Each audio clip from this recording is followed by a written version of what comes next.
In the middle of a blocked road, a Yakuza man named Oda wakes up, finding himself in just his underwear and in front of Bok-soon, the legendary assassin. Instead of killing him immediately, Bok-soon explains she learned from her daughter Jae-young that things should be done fairly, which was discussed when they heard the news about the senator refuting all claims that his son was fraudulently admitted into college. So in order to be fair, Bok-soon gives Oda a sword so he can defend himself while she'll fight with a hatchet. A fierce battle begins between two very skilled warriors, but in the end, it's Oda who kills Bok-soon.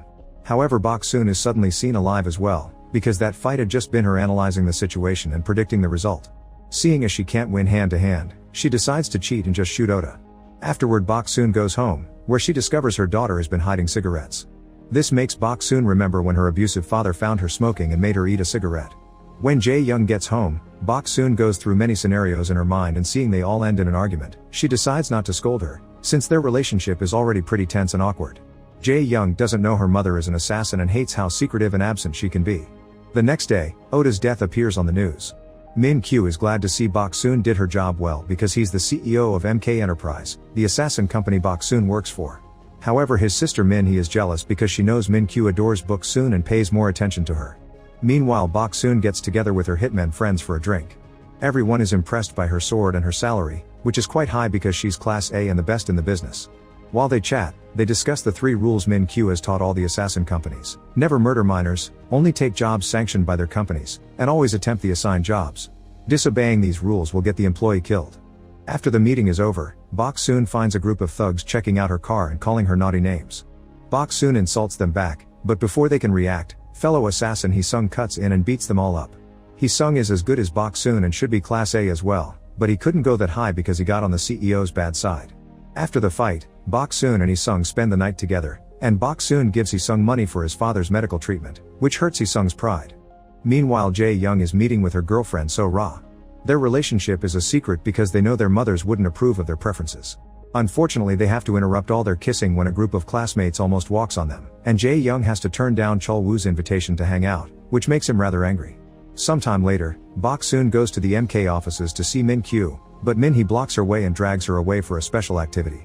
In a shady bathroom, Young-ji attacks a man, triggering a fierce fight that throws them against the wall, revealing this is just an exercise in the Assassin Academy. Min-hee puts Bok-soon on the spot and asks her to train with Young-ji, who is her biggest fan. Young-ji arms herself with a wooden knife and Bok-soon with a marker, and the fight starts with an obvious advantage for Bok-soon. Young-ji manages to pull a trick to throw his weapon from one hand to the other, which would have given Bok-soon a cute if the knife had been real. However, Bok-soon quickly retaliates and uses her marker to write on Young-ji's neck, which would have equaled death. Afterward, Bok-soon meets with Min-kyu, who makes her choose between 2 envelopes for the next mission. Bok-soon looks at her choice and discovers she must kill a boy, but Min-kyu quickly corrects her and explains he's of age. Bok-soon also takes the chance to remind Min-kyu her contract is ending soon and she'll be retiring. Their meeting is interrupted when Bok-soon gets a call from the school telling that Jae-young stabbed Chol-woo. She rushes to the school and learns that her daughter is at risk of being expelled because she never gave a reason for the attack.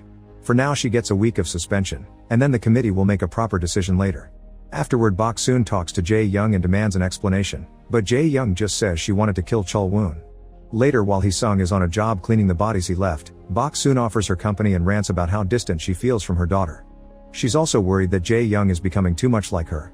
Meanwhile, the leaders of each assassin company under MK are having a meeting. They've discovered there's a murder victim that happened outside company's orders and the culprit could be one of their employees. Min-kyu assures everyone that if that's true, he won't hesitate to kill the culprit for breaking the rules. They don't know this is all a plan by Min-hee, who wants to get rid of Bok-soon to have Min-kyu for herself. Sometime later, Bok-soon keeps on trying to talk to Jae-young, but the girl ignores her. At that moment, she gets a call from Min-kyu, who is getting ready to go on a trip, and he informs her that Young-ji will be her partner for the mission. Later in the evening, the 2 assassins break into the victim's apartment and knock him out, then they begin preparing the details to make it look like he did it himself.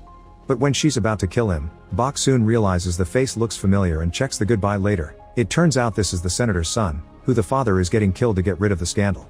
Her thoughts are suddenly interrupted by a call that goes directly to voicemail, and she listens to the message to discover it's Jae-young apologizing for everything. Inspired by this, Bok-soon refuses to kill a young man just because his faith's ashamed, so she calls Min-kyu to tell him she's made a mistake and failed the mission. Min-kyu has already arrived at a Russian bar and he puts on his earbuds to talk to Bok-soon while he carries on his mission. A fierce battle ensues in the bar, but Min-kyu has no issues fighting and killing every man that approaches him with accurate shots or hand-to-hand combat. As he fights, he demands to know the truth, but Bok Soon sticks to her story and even makes Young Ji say she also made a mistake to make it more believable. Min Kyu points out Bok Soon broke the rules, so to buy his silence, Bok Soon says she'll accept to extend her contract with MK instead of retiring. Her only condition is that nobody can finish the mission she failed, and Min Kyu accepts. When Bok Soon gets home, Jae Young is already sleeping. However, when she leaves the room, it's revealed that Jae Young was just pretending to be asleep, and she's been needing comfort because So Ra won't answer her messages.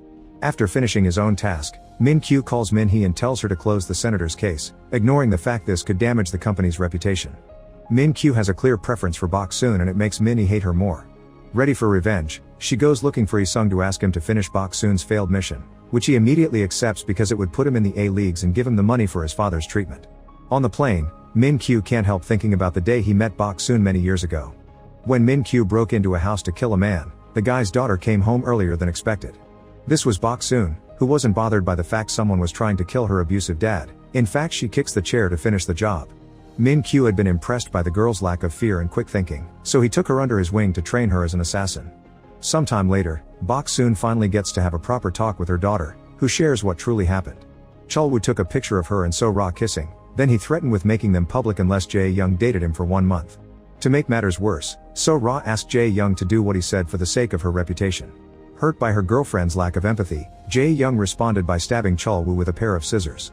Bok Soon is quite upset to hear her daughter likes girls and asks her if she's just confused, which hurts Jae Young deeply and makes her remind her mother she keeps secrets too. Their conversation is interrupted by a visit from Young Ji. Bok Soon thinks this is an attack, but she immediately calms down when Young Ji explains she's been fired because she's being blamed for the failure to cover for Bok Soon. Feeling guilty and pitiful, Bok Soon takes Young Ji to the bar to have dinner together, and Jae Young has to watch how her mother chooses work over her again.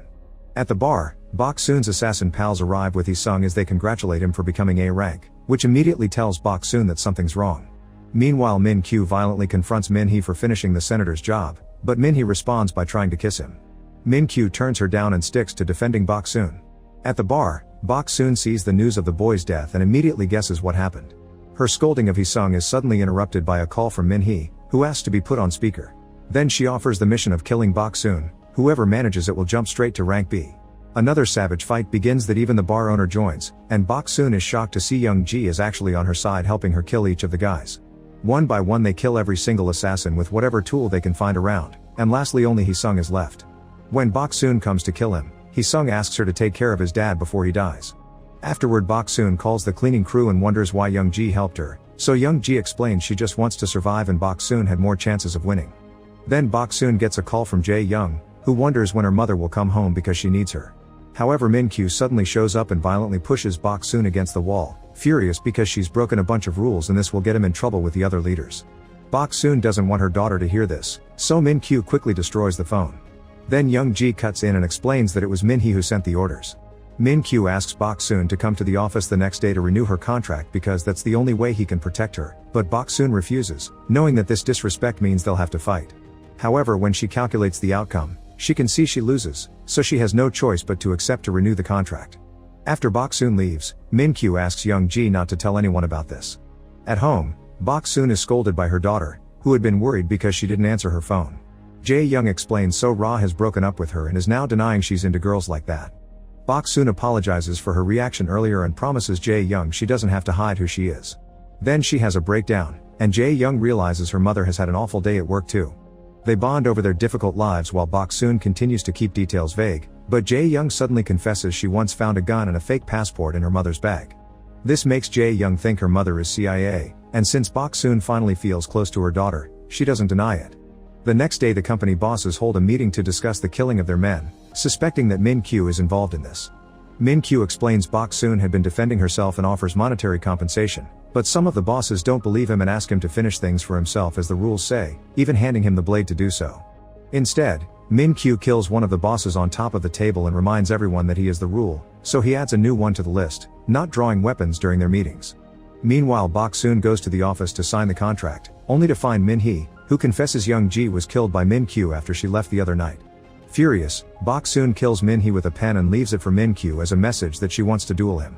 In the evening, Bok Soon makes sure to have a very cozy dinner with Jae Young, even letting her skip the vegetables. She wants her to have a last good memory in case she doesn't come back.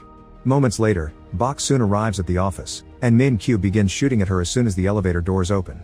However, Bok-soon doesn't move, knowing he isn't being serious yet. Then Min-kyu asks her to have a drink with him, saying he's already predicted the battle and that she loses. Bok-soon begins going through dozens of predictions in her head, using all kinds of techniques to try to kill Min-kyu each time, but no matter what she tries, she always ends up losing. However, hearing him talk about the old days makes her realize he does have a weakness, and that's Bok-soon herself. It turns out Min-kyu had been in love with her all this time, and when Bok-soon finally says it aloud, it's enough to distract Min-kyu and kill him with a samurai sword. Before dying, Min-kyu confesses he sent a tablet to Jae-young so she could watch everything through the security cameras. Panicking and upset, Bok-soon rushes back to her home, afraid her daughter will hate her now. However, Jae-young is asleep in her bed, so maybe Min-kyu was lying. At that moment, Jae-young wakes up and praises Bok-soon for always working so hard for the family, which makes her feel guilty and leaves her wondering if Jae-young truly doesn't know. Sometime later, it's revealed that the senator that got his son killed died in his car due to carbon monoxide poisoning, implying Bok-soon did it. Jae-young has officially been expelled, but she goes to the school to say a final goodbye to her friends. She shakes hands with So-ra and leans in to whisper in her ear that she debated whether to kiss her in front of everyone or to just kill her. Afterward, she makes eye contact with Chol-woo as she touches her neck, reminding him what she's capable of. Make sure to subscribe and turn on notifications so you can watch more videos like this. Thanks for watching.